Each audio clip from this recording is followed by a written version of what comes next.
오늘 부족한 종 세워서 말씀 전할 수 있도록 은혜 주심을 감사합니다. 말씀 뒤에 감추시고 하나님만 드러나고 선포되고 계시되는 이 시간 되도록 주의 성령께서 역사하여 주시옵소서. 병든 자 고침받고 시험 든 자 일어나고 다시 한번 설 수 있도록 힘주시고 또 넘어진 자 세워주시옵소서. 주께서 말씀으로 우리의 마음을 다잡아 주시옵소서. 예수님 이름으로 기도 올리옵나이다. 아멘.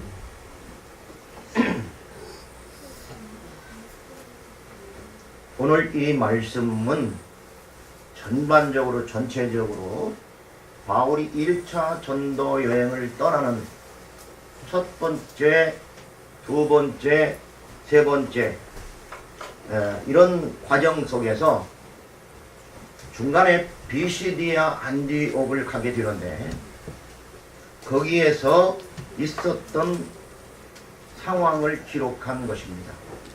근데 오늘 이 상황만 얘기하려고 하는 것이 아니고 전반적으로 일단 1차 전도 여행을 어떻게 진행시켰는가를 서론해서 말씀을 드리고요.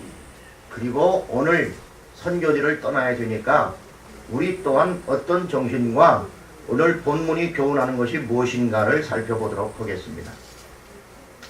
약 AD 46년경 바울은 바나바와 함께 안디옥 교회에서, 이 안디옥 교회는 수리아 안디옥 교회입니다. 수리아라고도 하고 시리아라고도 합니다. 왜 그러냐면 시리아, 지금의 시리아를 옛날에는 수리아 이렇게 부르기도 했기 때문입니다. 그리고 그 지역의 맨 끝머리에 있는 도시 중에 하나가 안디옥이었습니다. 그 안디옥을 수리아 안디옥 내지는 시리아 안디옥 이렇게 부르는데요. 성경에는 안디옥이 두 개가 나옵니다. 오늘 본문에 나오는 비시디아 안디옥이라고 하는 안디옥입니다. 이 안디옥은 어디에 있냐면 터키 중앙점에 있습니다. 서쪽에서 중앙 쪽으로 조금 쏠려 있습니다. 이 비시디아 안디옥에서 드디어 저들이 그리스도라라고 하는 이름을 얻게 되는 것이 바로 비시디아 안디옥입니다. 자, 1차 전도여행 때 바로 바울이 비시디아 안디옥 교회를 갔었고요. 제가 비시디아 안디옥을 가봤더니 지금은 아무것도 없습니다. 그때 예배당으로 사용했던 그곳은 초토화되어서 아무것도 남지 않았는데 로마 시대 때 놓았던 그 길을 반석을 깔아가지고 길을 놓았는데 가운데 바퀴 자국만, 수레 자국만 깊이가 요 정도 바위가 달아서 패여 있는 게 있었고, 그리고 거기에 이제 예배당이라고 하는 걸 개발해가지고 상당히 넓은, 요것에 한 서너 배, 4배 정도 되는 그런 예배당을 이렇게 개발을 해놨더라고요. 그리고 그 옆에 광야는 우리가 엉겅퀴라고 하는 거, 성경에 포도나무와 엉겅퀴 비유 나오죠. 엉겅퀴라고 하는 그 풀이 자라는데 우리나라 엉겅퀴는 뭐 그렇게 안 자라요. 근데 거기지는 우리 사람 키 정도 자라는 그런 엉겅퀴가 얼마나 많은지. 내가 성경을 읽으면서 왜 우리나라는 엉겅퀴 몇 개 되지도 않는데 산에 가야지 어쩌다 하나씩 보는데 그것도 약 촉해는 사람들 다 해가가지고 있지도 않는데 엉겅퀴를 비유로 들었을까 생각했었는데 거기 가서 알게 되었습니다. 거기는 엉겅퀴가 그냥 우리 쑥대밭처럼 많습니다. 그러니까 그걸 캐내려면은요, 뭐 노비, 보통 노비 있어서는 안 됩니다. 그러니까 이 엉겅퀴가 밭을 한번 장악하게 되면 그 밭은 버렸다 생각하면 되는 겁니다. 그렇기 때문에 엉겅퀴가 어떻게 포도를 열릴 수 있겠느냐, 불가능한 일이다. 자, 이제 여기 바나바와 바울이 이 수리아 안디옥에서 교회에 선교사 파송을 위임받고 약 2년 정도 기간을 가지고 수리아 안디옥을 떠나서 안디옥 항구, 그가 항구 지대거든요. 항구에서 킬루기아에서 배를 타고 쿠프로로 가게 됩니다. 쿠프로는 누구의 고향이죠?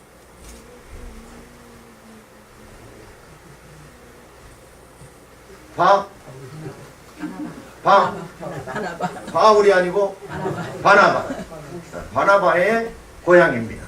바나바의 고향인데 이 바나바가 이제 이 구브로 섬은 상당히 큰 섬입니다. 그렇기 때문에 여기 나왔네요. 자 봅니다. 구브로 섬이 있고요. 여기 그레데 섬이 있지 않습니까? 어디야? 저기 구브로 섬이 있고 그레데 섬이 있는데요. 구브로 섬을 얘기하는 겁니다. 그 다음에 여기 그레데 섬도 성경이 나옵니다. 나중에 그레데 섬도는 이 그레데라는 말이 거짓말쟁이라는 말입니다. 사기꾼들이 많았다는 얘기입니다. 근데 우리가 일반 역사에서 보면 그레데 사람 중에서 유명한 인물이 하나 나오는데 그게 누구냐면 철학자 중에 최고로 치는 사람 소크라테스 고향이 그레테입니다. 그래서 구브로로 가게 됩니다. 그래서 구브로에서 이제 왜 구브로로 갔을까? 바나바의 고향이니까, 그죠? 바나바의 고향이니까 이제 구브로 섬으로 가게 됩니다. 그 다음에 남갈라디아 지방을 여행하는데요. 갈라디아서를 연구해 보면 갈라디아가 어디 지역인가? 갈라디아도 두 개가 있기 때문에 문제가 되는 거예요. 우리 광주가 두 개가 있듯이. 그래서 남갈라디아가 있고 북갈라디아가 있는데 바울이 여행한 곳은 남갈라디아일 거다라고 학자들은 이야기합니다. 왜 그러냐면 그 이유는 북갈라디아를 갔다고는 그 주변에 도시가 여럿 있는데 그 주변의 도시를 갔다는 기록이 없습니다. 그런데 남갈라디아 지방은 그 주변 도시를 간 적이 여럿 있었습니다. 그렇기 때문에 남갈라디아일 거다라고 추측을 해도 뭐 틀린 것이 아니다 이렇게 볼 수 있습니다. 어쨌든 구브로 섬과 남갈라디아 지방을 여행을 하게 됩니다. 그 다음에 구브로는 아까 얘기한 대로 바나바의 고향이었고요. 그 다음에 살람미라고 했어요. 살라미스라고 하는데요. 살라미아에서 요한 마가를 만나게 됩니다. 마가복음을 쓴 마가입니다. 마가는 누구의 생질입니까? 바나바의 생질입니다. 그래서 바나바의 고향에 가서 마가를 만난 겁니다. 요한이라고도 나오고 성경에는요. 마가라고도 나오고 마가 요한이라고도 나오니까 헷갈리면 안 됩니다.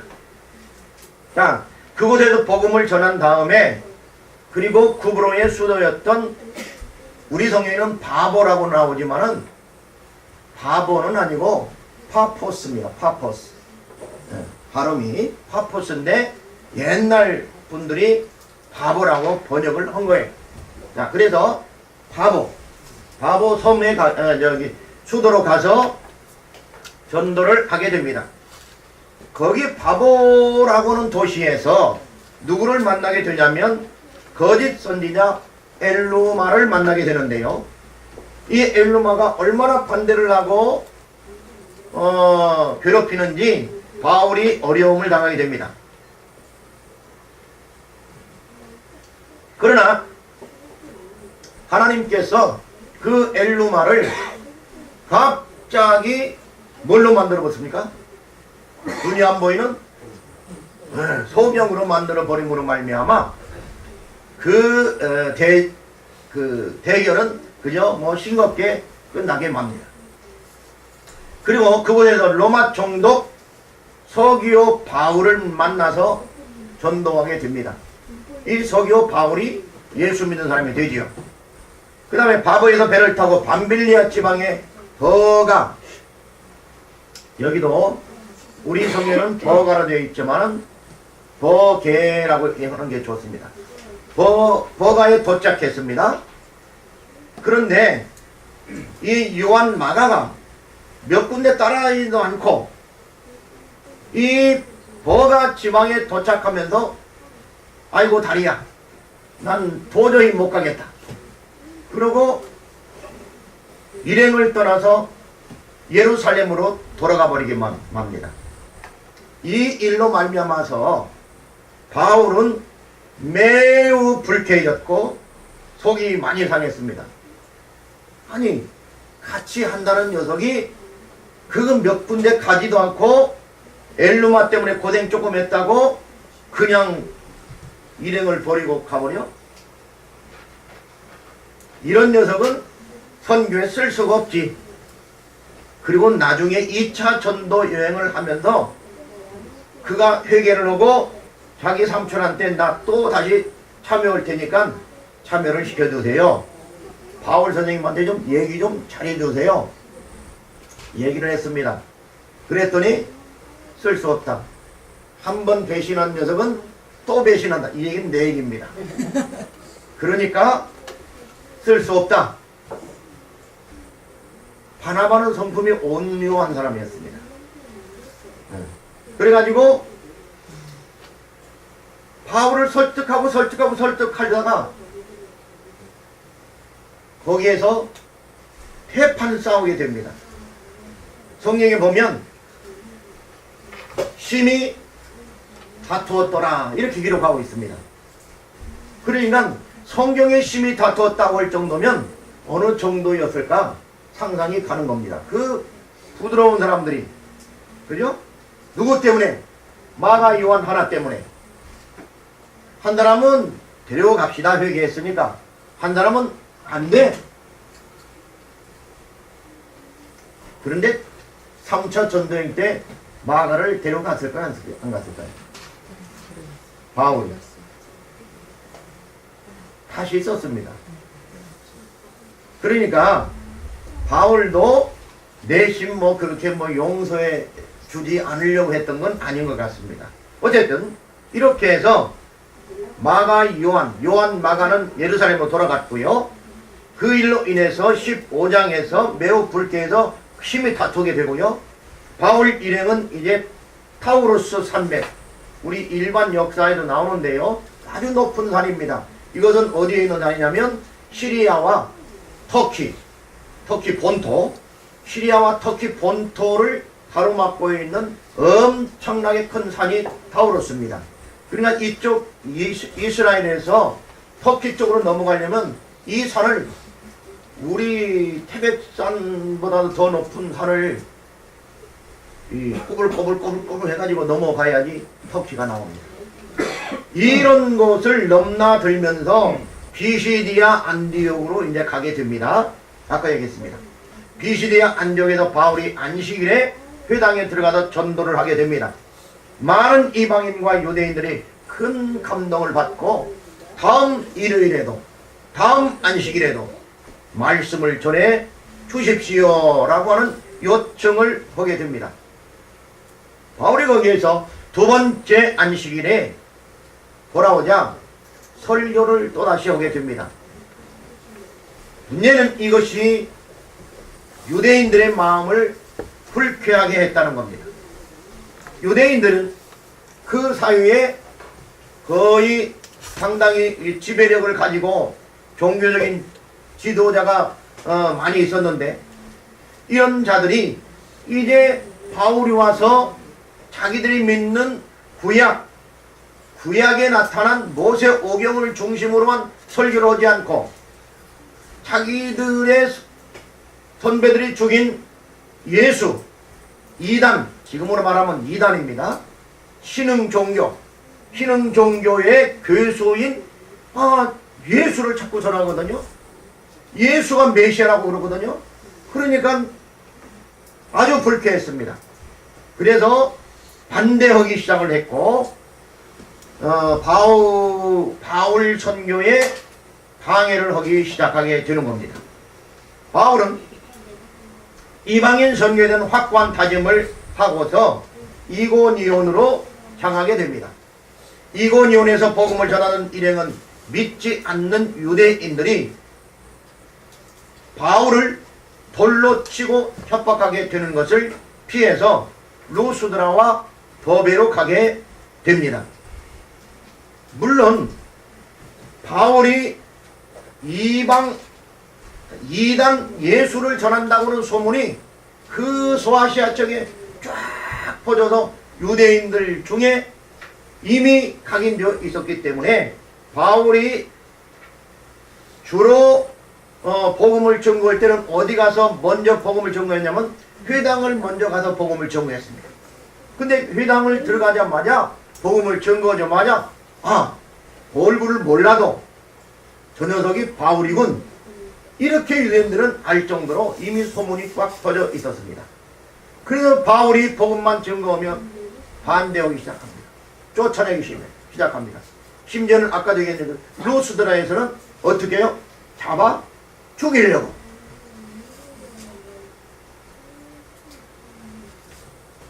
루스드라에서 바울이 안전병을 고친 기적을 행하자 주민들은 바울과 바나바를 신으로 받들어 제사하고자 했습니다.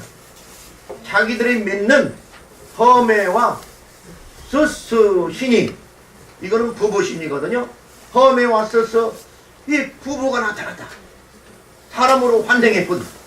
그래서 바울과 바나바에게 황소를 가져다가 제사를 드리려고 했습니다. 그러니까 그들을 다시 일으켜서 이러지 마시오, 나도 사람입니다. 이렇게 해서 저들을 이제 일으켰던 사건이 있었고요.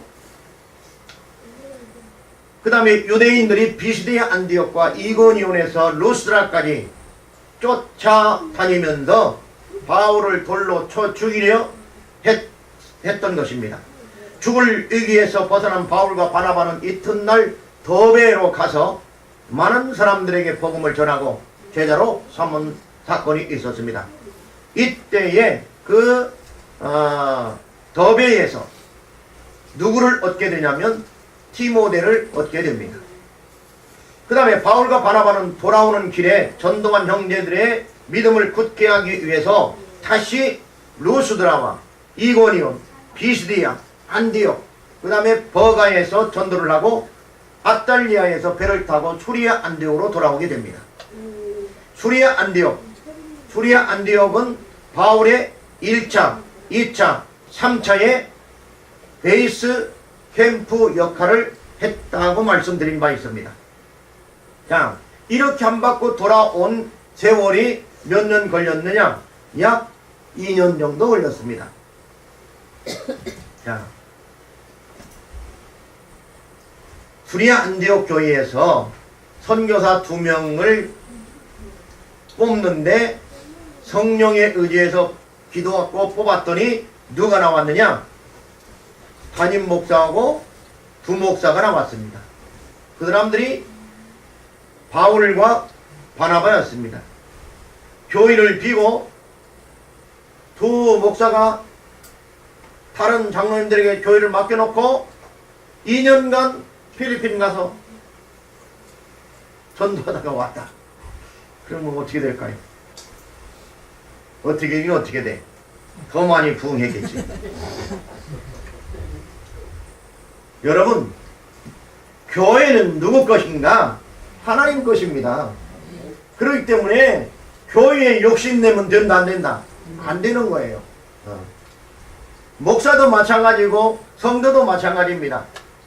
교회는 하나님을 위해서 있는 것이고 하나님의 것으로 있는 것이고 하나님의 거룩한 모임입니다. 그렇기 때문에 거기에서 주인은 누구밖에 없냐? 하나님밖에 없습니다.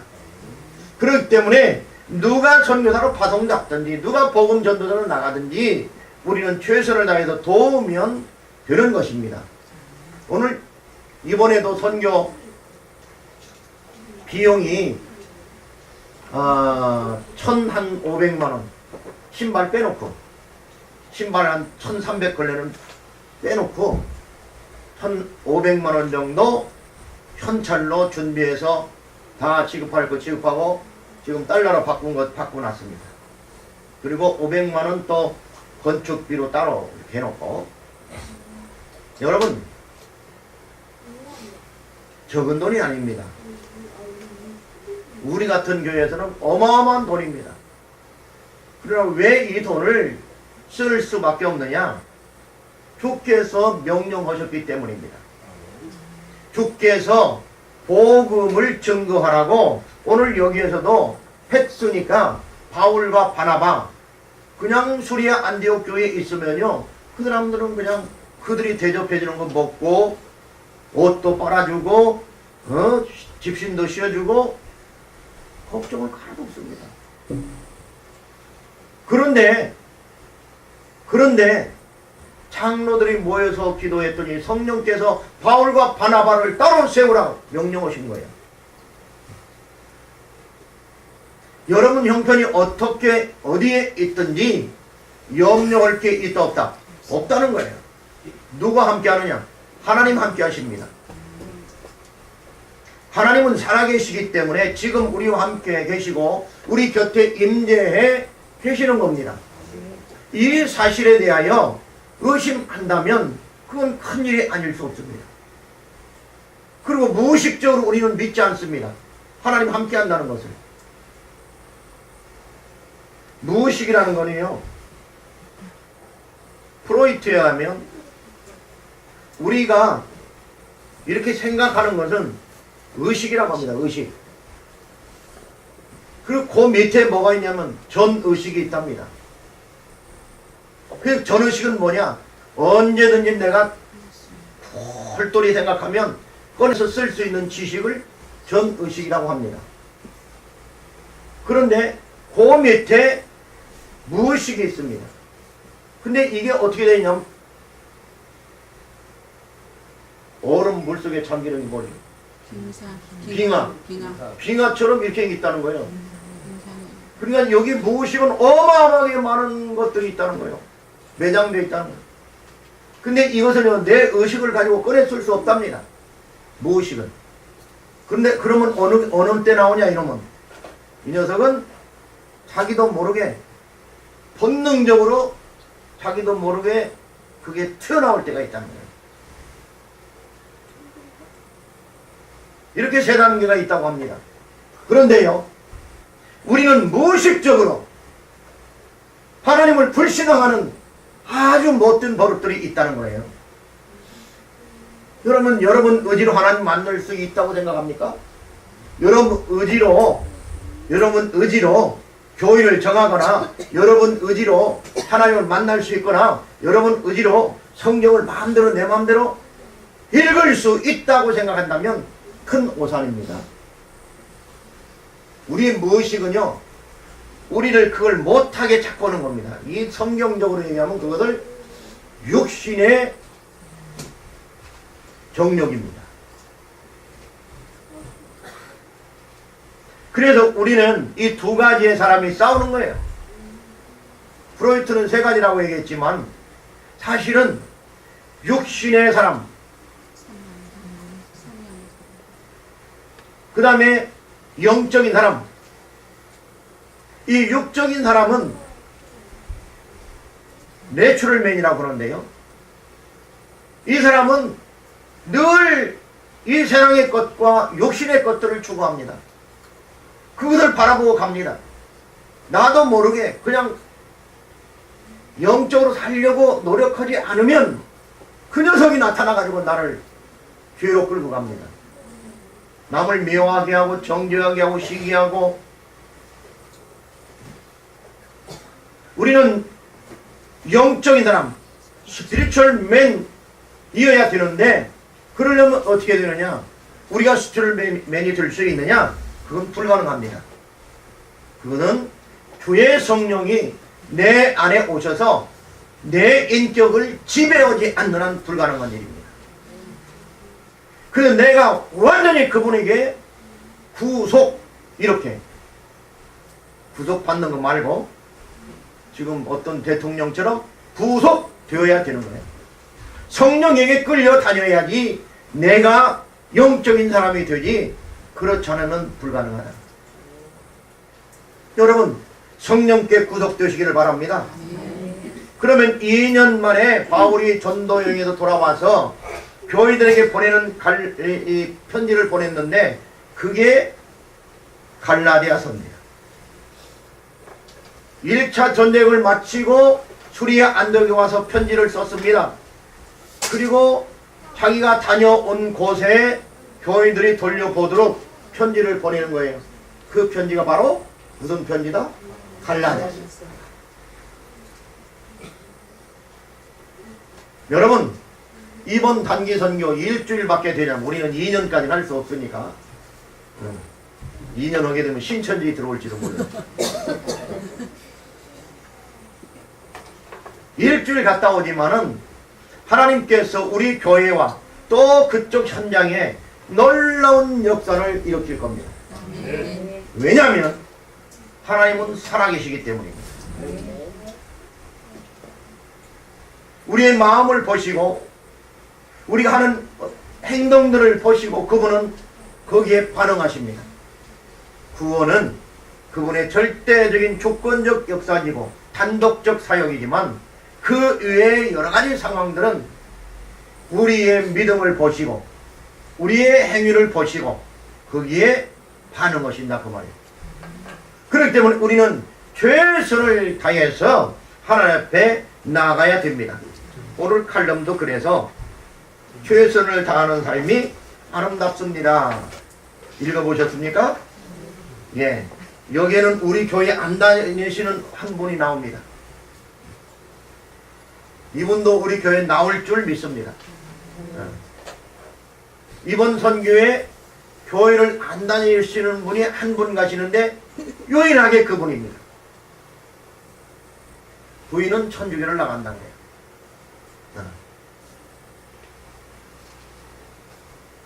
여러분 기도 많이 해주시기 바랍니다.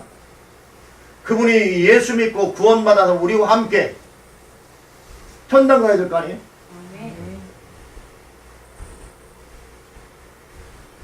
우리가 쳐놓은 그물에 일단 들어오셨으니까 잘 잡아서 바울이 이야기한 것처럼 이방인들을 들어 제물로 삼아 하나님께 드려야 된다고 했는데 우리 또한 그분을 잘 이렇게 포박해 가지고 하나님께 제물로 그분한테 얘기하면 안 됩니다.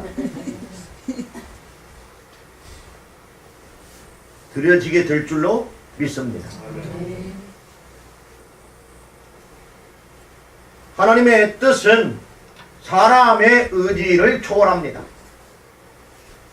바울이 다닌 소아시아 여러 곳은 사랑의 여신 비너스를 섬기는 곳으로 유명했습니다. 그렇기 때문에 음란과 부도덕이 성행했고 그런 도시들이 날마다 저지르는 것은 비윤리적인 그런 것들밖에 없었습니다.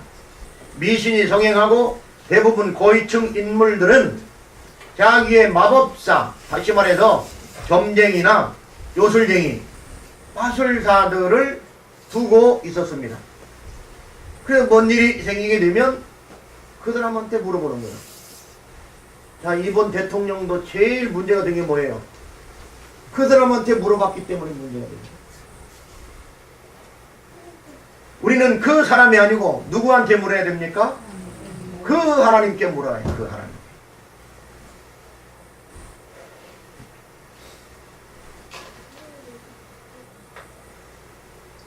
그런데 그런 곳에 가서 바울이 지금 복음을 증거한다 그 말입니다.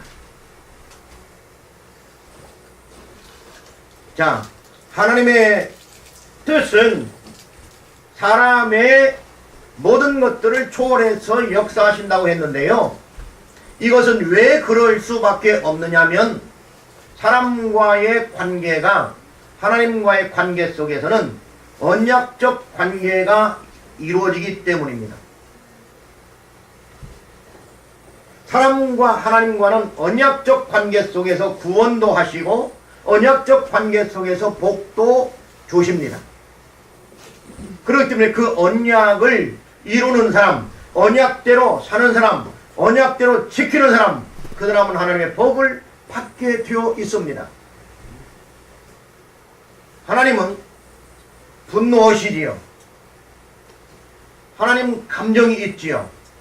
그러나 하나님은 그 분노와 감정을 마음대로 그냥 감정에 의해서 분노를 내버려 두지 않는다 그 말이에요. 우리 인간은 어떻습니까? 화가 나면 분노가 이성을 지배해요. 그래서 이성을 잃어버려요. 이성을. 그래가지고 한번 화가 나게 되면 원수가 돼가지고 형제들 시간에도 만나지도 않아. 아버지하고도 만나지 않아. 그런 사람 의의로 많습니다. 의의로 많아요. 우리 교회도 있는지 모르겠어요. 형제하고 만나지 않아. 원수 척져가지고.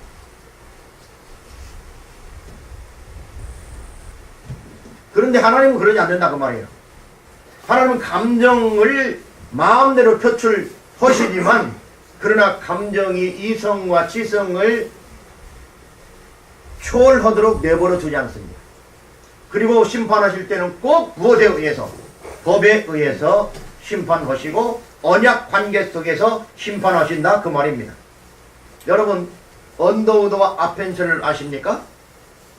언더우드와 아펜셀러는 오늘이 2일인데 1885년 1884년은 갑신정년이라 합니다.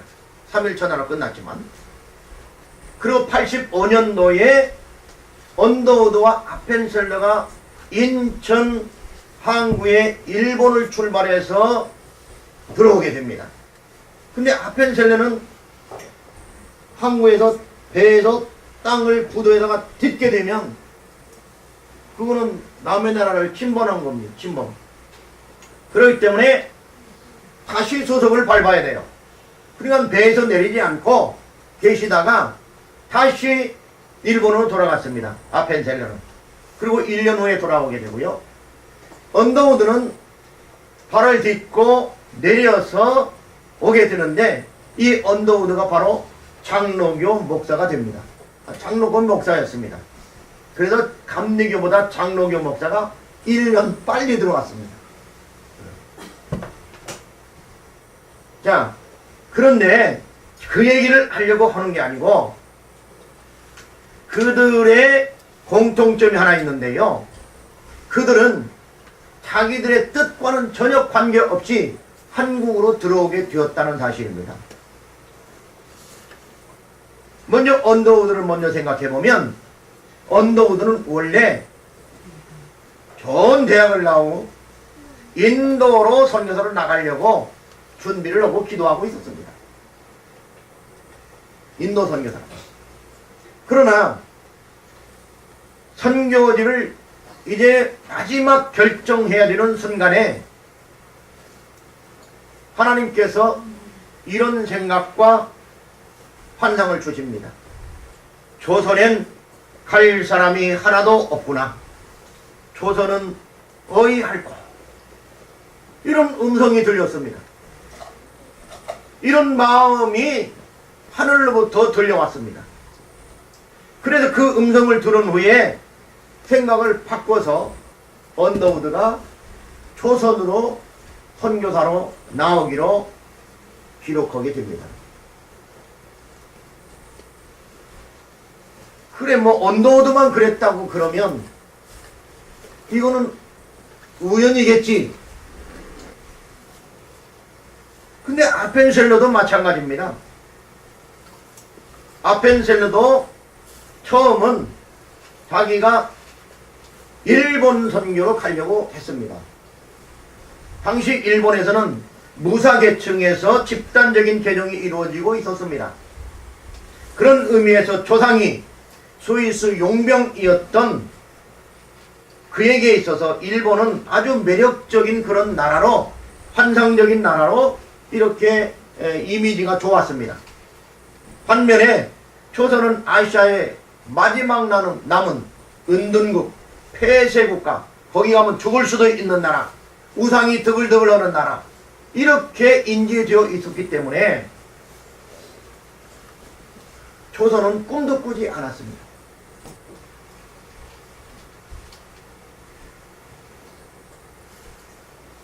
그때에 아펜셀러와 함께 룸메이트였던 사람이 있었습니다. 기숙사. 그 사람이 누구냐면 에즈워드입니다. 이 에즈워드도 선교사로 나가려고 준비를 하고 있는 차에 개인적인 일로 말미암아서 선교사를 포기해야 되는 그런 불상사가 일어나게 됩니다. 그런데 이 에즈워드가 자기가 나갈 수 없다고. 그런데 놀라운 건 이 에즈워드는 어떻게 조선을 알았는지 조선으로 나가려고 꿈꿨던 사람이에요. 그런데 이 조선을 못 나가니까 그때 당시 일본은 이미 클라크라고 하는 유명한 선교사님이 오셔서 농업정책이라든가 이런 여러가지 또 신학도 아주 깊이 있는 신학을 가르쳐주고 있었습니다. 그때 거기에서 배운 사람들이 우찌무라 간조입니다. 일본의 신학을 대표하는 선생님이고요. 그 우찌무라 간조에서부터 함석헌 씨가 나오게 된 겁니다. 그렇게 유명한 장관들 또 뭐 정치하는 분들을 많이 길러낸 분이 클라크 선교사입니다. 이 클라크 선교사는 3년간 일본에 머물렀던 분입니다. 그때 우리나라에서 신사유람단이 간 사람이 있었는데 그 대표자가 이수정이라는 사람입니다. 이수정. 이 이수정인 사람이 바로 클라크 목사님한테 말씀을 배웠습니다. 처음에는 농사를 배우러 갔는데 말씀을 1시간씩 안 배우면 난 가르쳐 주겠다. 그래서 그러면 그렇게 하겠다고 3개월 만에 이 사람이 성령 받고 구원받게 됩니다. 그래서 이 이수정이라는 사람이 일본에서 성경을 번역하게 됩니다. 근데 놀라운 것은 이수정이는 중간에 행방불명되고 말았습니다. 어디서 죽었는지 기록이 없습니다. 전설에 의하면 부산까지 왔는데 왜 그러냐면 신사여러분들은 단체가 다 철수하고 돌아왔는데 이수정이 안 돌아왔거든요. 왜?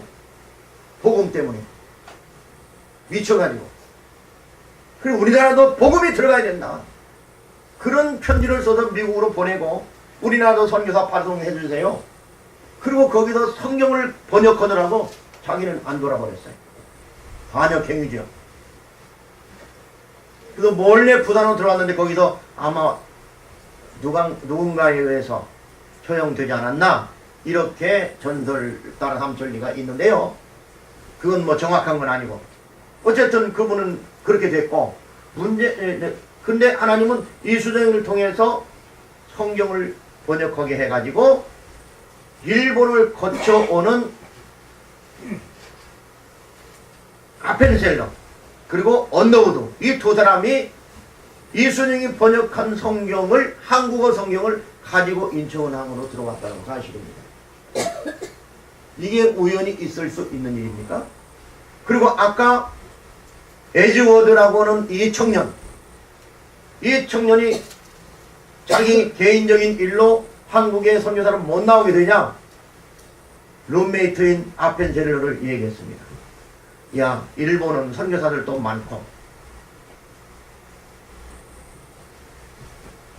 이미 개화되었고 예수 믿는 사람들은 많아졌으니 지금 세국 정책으로 인해서 하나도 예수 믿는 사람들이 없는 한국이라는 바로 옆에 있는데 한국이라는 나라를 내가 가고 싶었는데 내가 못 가게 됐으니까 네가 좀 가주면 안 되겠니? 그래? 그런 나라가 있어? 그래서 아펜셀러가 한국으로 오게 된 겁니다. 이게 우연입니까?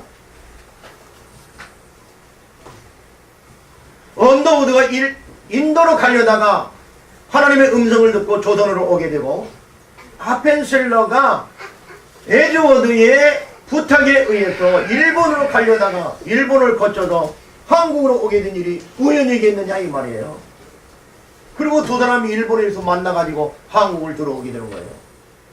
그런데 이미 그때는 이수정이가 한국어 성경을 번역했고, 또 중국에서는 중국 성경을 가지고 마태복음과 누가복음을 번역해서 갖고 들어왔어요. 이미.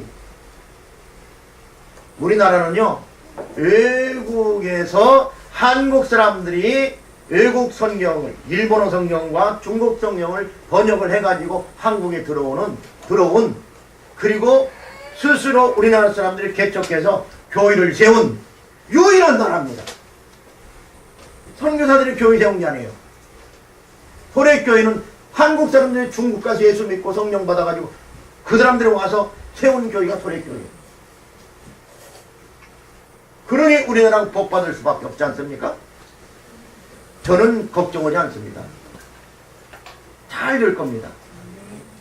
하나님께서 우리나라를 복주시고 또 복주시고, 왜 복주셔야 되느냐? 우리나라가 세계 선교를 감당했기 때문입니다.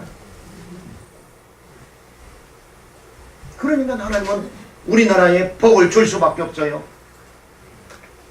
복을 받으려면 어떻게 돼요? 그릇을 잘 준비해야 돼요. 믿음의 그릇을. 믿음의 그릇을 이렇게 놓으면 하나도 못 받아. 복음의 담비가 내릴 때. 자, 그렇기 때문에 여러분, 하나님께서 주시는 복을 받기 위해서 믿음으로 잘 준비하시고, 오늘 여기 본문의 말씀처럼 본문의 말씀 한 절을 읽고 마치겠습니다. 오늘 시간이 많지 않습니다. 자, 48절입니다. 48절. 다 같이 시작. 너희들이 듣고 기뻐하여 하나님의 말씀을 찬송하며 영성스러워 작정된 자는 나아오리라. 아멘. 여기 작정이라는 말은요, 메탁 메노이라는 말인데 완료 수동태 분사입니다. 완료 수동태 분사라는 말은 과거 어느 시점에서 이미 완료되었고 분사니까 계속되고 있다는 거예요. 그 말은 뭔 말이냐면, 만세 전에 하나님께서 구원할 자들을 택하시고, 이미 그때 택하시고, 그 택한 것은 계속해서 된다는 거예요. 아직 나오지도 않은, 태어나지도 않은 애들 또 하나님이 택하시고.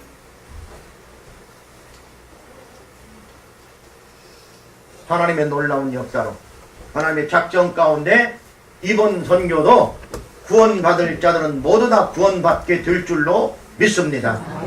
기도하겠습니다. 하나님 아버지 감사합니다.